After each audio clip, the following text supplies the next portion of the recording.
Hello dear students. This is the second session for module 2. So in the first session we have gone through the syllabus, okay, and we have gone through the various initial losses as well as the major losses which are there, and then we understood what is evaporation, and then we were going through the meteorological parameters for evaporation. So in that, the first meteorological parameter, that is temperature as well as the humidity part, we have completed in the last session. Okay, so continuing with that, let us go for the different meteorological parameters which exist. Wind. Wind is a moving air. Wind has both speed and direction. Wind direction is the direction from which it is blowing. Wind speed varies with height above the ground. Wind is one of the major factors that affect the climate and evaporation rate from the water surface. Wind influences the ability to transport vapor away from the surface as well as the temperature of the area. Higher the wind speed results in higher evaporation rate from a water surface, as the wind replaces the saturated air just above the water surface by unsaturated air. Okay, so what this particular paragraph means is basically, I'll just read it once again and I'll try to explain in the same time. Wind is nothing but moving air. Okay, movement of air, you can define it as wind. Okay, wind has both speed as well as direction. Wind direction is the direction from which it is blowing. So basically, from whichever direction and to which direction it is blowing, that will be indicated by the direction. Wind speed varies with height above the ground. So as usually, typically, if I need to say, okay, so if this is the ground level and this is the elevation, if I talk about, so your wind profile will be something like this. That is, as and when the height is increasing, we assume that the wind speed is going to increase. So basically, this diagram is indicating the wind velocities at various heights. So as and when the height will increase, the wind velocity is also going to increase. So that is what is meant by that. Okay, wind is one of the major factors that affect the climate and the evaporation rate from the water surface. Okay, what it says is it affects the climate as well as evaporation rate. Okay, so I'll explain how this works. First of all, climate, whenever I say, so it is basically all the environmental factors which are existing in that particular area where we are talking about. Okay, so as and when this wind is there, so basically wind can transport a few of the elements from one place to the another place. Okay, or else they can reduce or increase a few of the elements, natural elements which are available with us. Okay, so basically these are nothing but the because of that this climate can be changed. One example of that can be explained with respect to the evaporation rate. Okay, so evaporation rate, it is saying as and when the wind is more, the evaporation rate will be more. Okay, so why is that? So let us try to explain with a particular figure.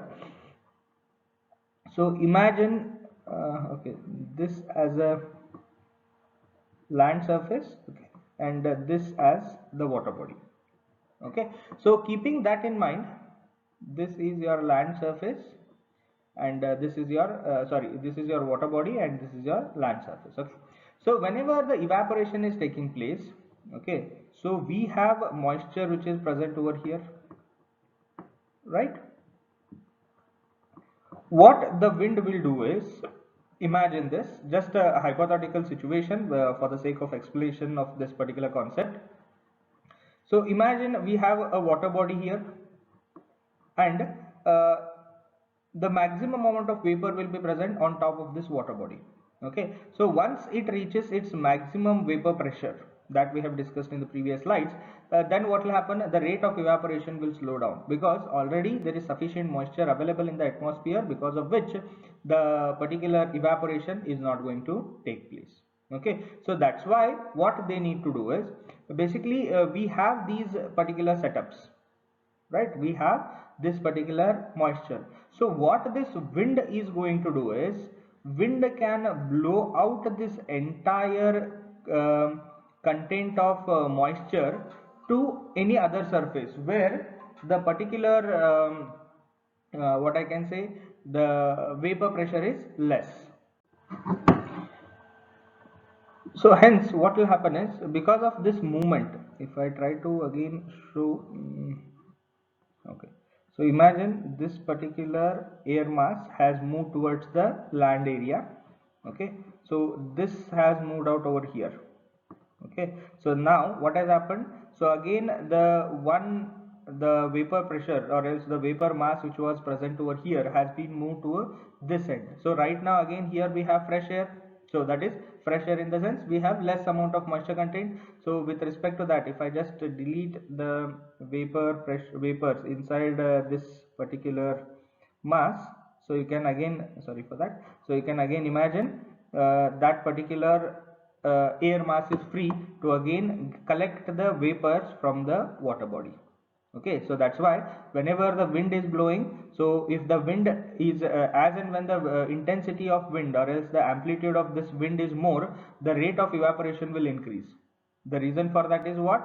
Because the wind will deflect or else it will move the saturated air mass to some other area, so that this particular space will be again available for the fresh air or for a air mass which has less moisture content. So because of that, the evaporation rate is going to increase. Okay, so that is what is meant by this particular sentence. So major factors that affect the climate and evaporation rate from the water surface. Wind influences the ability to transfer the vapor away from the surface as well as the temperature of the area. So that itself is basically what I say. So here I explained with respect to the what I can say, the vapor pressure or vapors which are present. So the similar thing may happen even with the temperature. So as and when the wind will be there, so the temperature of that particular area will be coming down. Okay, higher the wind speed results in higher evaporation rate. So I just explained you how this is possible from a water surface, as well as the wind replaces the saturated air just above the water surface by unsaturated air. So the same concept I just explained it over here. I hope it is clear for you. Okay, now moving forward, wind speed is measured by anemometers. For comparable data, all anemometers are installed at the same elevation above ground level. Wind speed varies greatly with height above the ground due to the ground friction, trees, buildings and other obstacles. So what this particular paragraph is saying is, so if you check out just now in the previous drawing, I have shown you that wind intensity diagram, right? So here if I have this as the land surface and this as the elevation, your wind intensity will be something like this. So for a higher elevation you will have more wind, as and when the elevation will reduce, your wind intensity will be less. So why it will be less? So the reason they have given here, because the due to the ground friction. So at a lower elevation you have undulations in the ground, so that will provide the obstructions for the movement of wind. Similarly, trees, buildings and other obstacles. So whatever the buildings or man-made structure or natural structures which are going to be there in the lower zone of the atmosphere, so they cause the turbulence or obstructions for the flow of wind. So that's why, so at a lower elevation the wind will be less, and as and when the elevation will increase, the intensity or else the speed with which the wind will move will be more. Okay, next, wind speed at a certain height is computed by the power law. Wind speed at certain height is computed by power law as V by V naught is equals to Z by Z naught raised to 0.15. So if you want to determine the wind at any particular point, so let us say you want to measure the wind at, let us say, this particular height. So this height is, imagine like you want it at 50 meters, 50 meter above the ground level. If you want to have the wind velocity, then you can use this particular formula. Okay, what this indicating is, V is indicating the velocity. Okay, so V is nothing but the velocity at any height Z. So V at any height Z. So in this case I told you, you want to get the velocity at a height of 50 meters. right? So that's why this z value will be at that time, it will be 50 meters. Okay. Similarly, v naught is nothing but the velocity of wind at height z naught. Velocity of wind at, usually you can call it as 0 meter or at the ground level. What is the velocity of wind which is there, and z will be your 0. So basically, if you mathematically if you check out, so this something by 0 is going to become infinity. Okay, so that is not possible. So that's why, so this v naught is basically, you can call it as what, a known value. Okay, for example, if you know the value of wind at 10 meters, imagine this wind over here is, let us say, 15 meters per second. Okay, if wind speed is 15 meter per second at an elevation of 10 meter above the ground level, so your v naught value will be 15 meter per second, and z naught value will be 10. Okay, so in this, if you check out, so we have the value of z, we have the value of z naught, and also we have the value of v naught. So the only unknown here is going to be what, your v, and with a simple cross multiplication you can usually determine the velocity at required height. Okay, so that is what is being in is given in this particular formula, and this is how you can basically use that. So even if some small problems are asked in this, what they'll do is, in this equation they'll give you at particular height what is the speed, and they'll ask you to determine for one more height what will be the speed of the wind, or else, or velocity of the wind. So with the help of this formula, basically you can determine that. Okay, so this is regarding the wind speed. Now the next meteorological parameter that we have is radiation. Radiation is the direct transfer of energy by means of electromagnetic waves. Radiation from the sun is called as solar radiation. Solar radiation provides the fuel for the hydrological cycle. Solar radiation determines weather and climate of the earth. Okay, I'll read it once again. Radiation is the direct transfer of energy by means of electromagnetic waves. Okay, so whatever the sunlight we usually get from the sun, basically it contains that energy, and it is transmitted with the help of electromagnetic waves. Radiation from the sun is called as solar radiation. Solar radiation provides fuel for the hydrological cycle. So because your hydrological cycle, if you check out, so the major starting point, or else major source of evaporation will be through what, your sunlight itself. So that's why, so this solar radiation provides the fuel for this hydrological cycle. If you cut off that sunlight, then for a longer period of time, then your basically entire hydrological cycle is going to get disturbed. Okay, solar radiation determines weather and climate of the earth. It determines the weather and climate of the earth. So if you check out regarding the radiation, what I'd like to say is, so with respect to this, you can expect there might be some increase in heat content or the temperature of a particular system.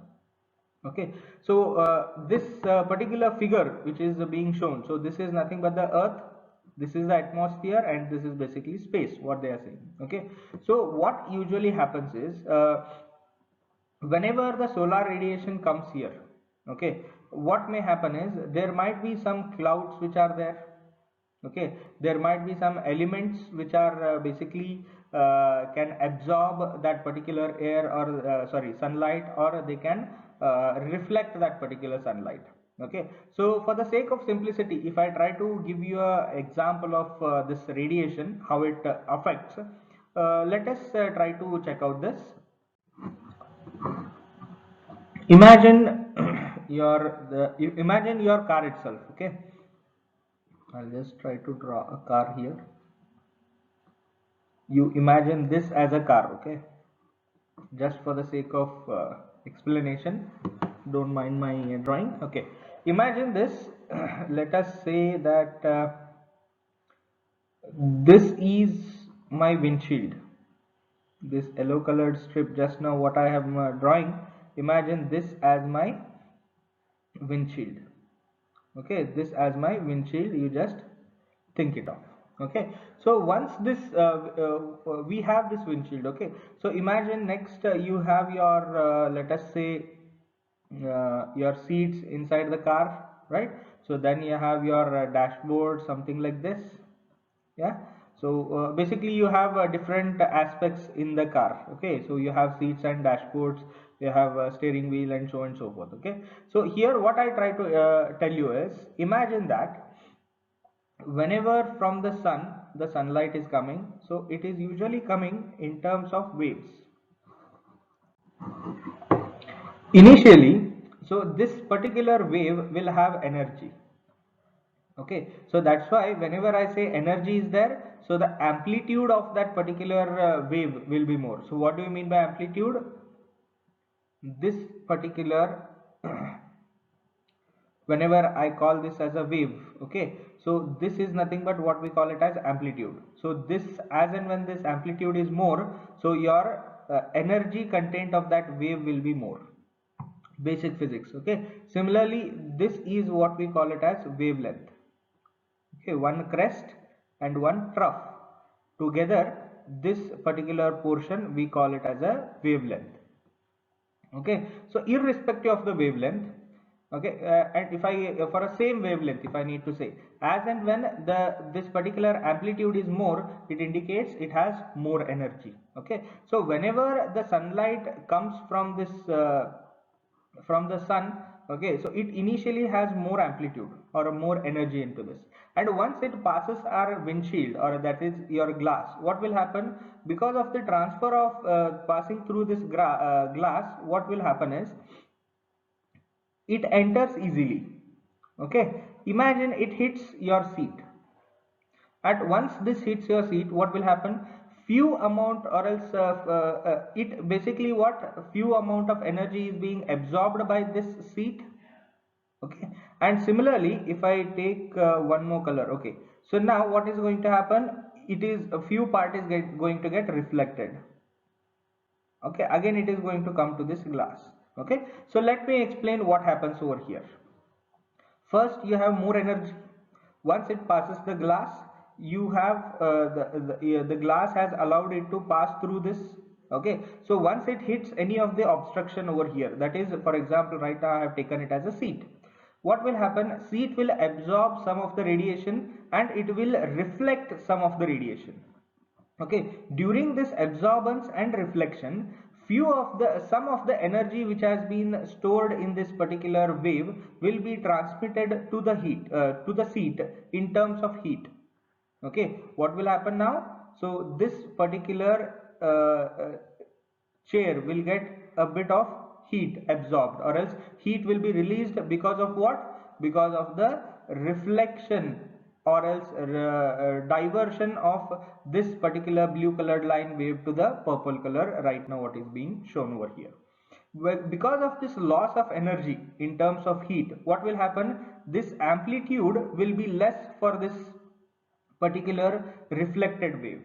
Okay, and because of this what will happen? The wavelength will also change, as well as the amplitude will also change, because because it has gone through a bit of change, morphological change. Okay, so that's why what will happen? Once this purple color wave will try to again reach this windscreen to come out of the car, this windscreen or this glass will not allow this purple color wave to move out. The reason being what? It doesn't allow this particular what I can say wavelength of light to pass through it. So that's why what will happen again in the next term? So you might get one more wave. Yeah, so again it will hit your let us say again your seat or any of the obstruction. So here again there is loss of energy in terms of heat, and similarly this will again move back to the windscreen. Okay, so here again what has happened? Here again your heat energy is lost, or else the energy of this wave has been lost in terms of heat. Okay, similarly once this green colored wave, the reflected second time reflected wave, go and hits this glass, again it will not allow it to pass through outside, so again it will come back and hit it. So this particular movement will go on happening until the entire energy of the particular that particular wave is exhausted. So that's why whenever you leave the car outside in the sun just for 15 or 20 minutes, so the inside temperature of that will be much more greater than the open atmosphere temperature. Okay, so this is the reason why it happens. Okay, so the same thing right now what I have explained with respect to a simple car will happen even in for the earth, which is being shown over here. So now if I try to explain this figure, we have sunlight, we have some part will be absorbed by the earth and some will be absorbed by the water vapor and gases which are there in the atmosphere. Okay, so once you say the solar radiation being absorbed, so what it indicates, it indicates that the heat content or else the temperature of that particular body is going to increase by a bit. Okay, so for earth surface it will not matter much because the quantum of earth what we have is quite huge, so you cannot imagine there is an increase in temperature. But whenever you consider with respect to a small entity like this car, then you can basically have a visualization of that. Similarly, some part will get reflected back. Okay, so this is an ozone layer, or basically this is where our particular protective layer is there. You can call this as a ozone layer. uh, few parts will be allowed to move out, so that is for some wavelengths the glass will allow to move it out, so there is no problem with that. So such kind of a things will not affect much. So as we have seen here, so it can happen, but few of the things will not be able to pass out. So because as and when it absorbs or when it reflects, right, so what will happen, because of the change in energy or else loss of energy, the amplitude and wavelength will change, and because of that what will happen, here you can check out this red colored one, outgoing long wave radiation. Okay, so some of them may be allowed by the ozone layer, but some will be restricted within inside. So whichever the things which are within this particular atmosphere, basically this will make sure that the heat content or else the temperature of that particular area will increase. Okay, so this is basically the effect of radiation what I am talking about. Okay, so radiation will make sure that the heat or temperature of a certain area will increase. And how it makes sure that, because of such kind of a process. So here I have just taken the car. Similarly, if you take a building, right, so you have n number of buildings side by. So if I take this, you have, if you have n number of buildings side by, what will happen, these buildings will get the sunlight. Okay, and these buildings will reflect from one to another in the open atmosphere only. So as and when this wavelength hits from one building to the another, so they lose heat. In terms of that, that heat will be trapped inside such kind of a zones. Okay, so in turn the entire temperature of a certain area can be increased. So this is basically the effect of radiation on the environmental factors. So similarly now, as and when this particular radiation is always there, so it is interrelated with what, your temperature and the heat content. So in turn those are related with your evaporation part of your topic. Okay, so this is with respect to the radiation that you need to understand. Okay, now basically right now till now what the meteorological parameters we have studied in depth. Okay, so here I have tried to consolidate those things for a simple conclusion or a simple part of that. Okay, so that is first thing. Second thing is what, factors affecting the evaporation which is there, which can be again subdivided into meteorological factors, the type of soil or soil properties, and so on and so forth. Okay, so that's why this will become the what I can say, a combination of compilation of till now what we have done, plus it is the factors affecting. Whenever it is there, you can again subdivide them into different aspects. Okay, so keeping that in mind, the first one is meteorological factors. In that, the first one is radiation. Most important factor, as it directly influences the temperature of the evaporating surface. So radiation is the most important factor as it directly influences the temperature of the evaporating surface. So just now in the previous slide I explained you how this is interrelated. Next is temperature. Increase in temperature increases the evaporation rate, but not always proportionally. So there are n number of different factors. As I told you, temperature is quite a complex parameter. So it depends on so many other factors which are there that influences the variation in temperature. So that's why increase in temperature increases the evaporation rate for sure, but not always proportionally, because of other factors which are involved over there. For the same temperature, evaporation in colder months is less than the summer months due to other environmental factors. Okay, so just now what I said, the same thing is being expressed over here. Next is humidity. So humidity influences vapor pressure deficit, which governs the rate of evaporation. So humidity is basically influences the vapor pressure deficit, that is how much less vapor pressure is there, that will be measured by the humidity. So whenever I explain that humidity, it is nothing but it is not the saturated vapor pressure. Just now what I explained, it is the amount of moisture which is present in the atmosphere, you can call that as humidity. So humidity indirectly can give you the amount of vapor pressure deficit. So it indicates what? How much more amount of moisture the air can withheld within itself can be determined with the help of humidity, and which governs the rate of evaporation. So this is again in turn related with the rate of evaporation. Similarly, vapor pressure. Evaporation is proportional to the difference between saturation pressure and at a water temperature and actual vapor pressure in the air. So just now, even in the previous slide, I have explained this in detail. Okay. Wind. Wind helps in to carry away the moisture as it evaporates and thus accelerates the rate of evaporation. Generally, the rate of evaporation increases with the wind speed up to a critical speed, beyond which any further increase in the wind speed has no influence on the rate of evaporation. There is a relation between wind speed and the size of the water body. So regarding the wind, just now what I have explained, so if the vapors are there, so wind can move that vapors from one place to the another place, because of which your particular evaporation rate can increase. So the same thing is mentioned over here. And the last one is atmospheric pressure.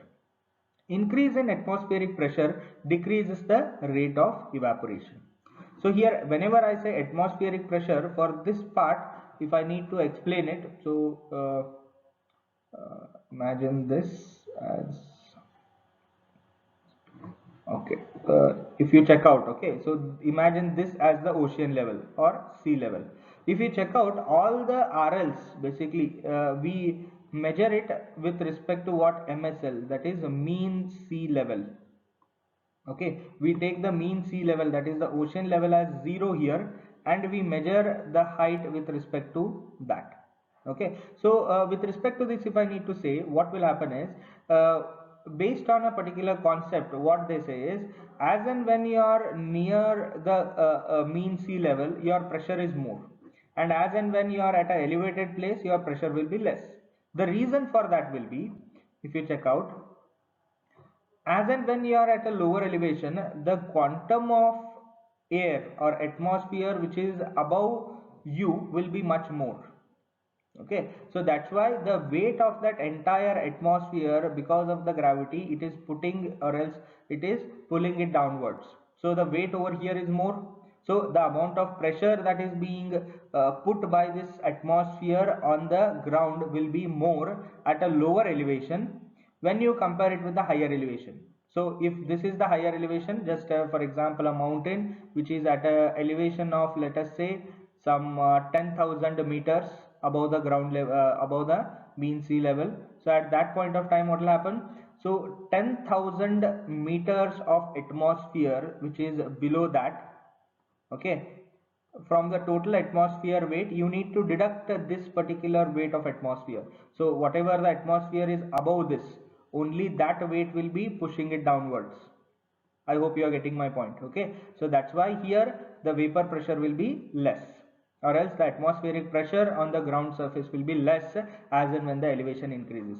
Whenever we are at the sea level, so the pressure will be more, as I have shown it over here. So that's why as and when the pressure in the downward direction is more, your evaporation rate will be less. Okay, as and when the pressure here is less, the downward pressure is less, your evaporation rate is more. So what this last particular point will tell you is, increase in atmospheric pressure decreases the rate of evaporation. It indicates that at a higher elevation there will be more evaporation, at lower elevation there will be less evaporation. The reason for that is at a lower elevation we have more amount of weight that is putting it downwards for the atmosphere. For the higher elevation, that particular downward pressure is less. So that is what is being indicated with respect to atmospheric pressure. And with respect to the evaporation, if I need to explain, again, increase in atmospheric pressure decreases the rate of evaporation. Okay, so this is about the meteorological parameters what we have studied.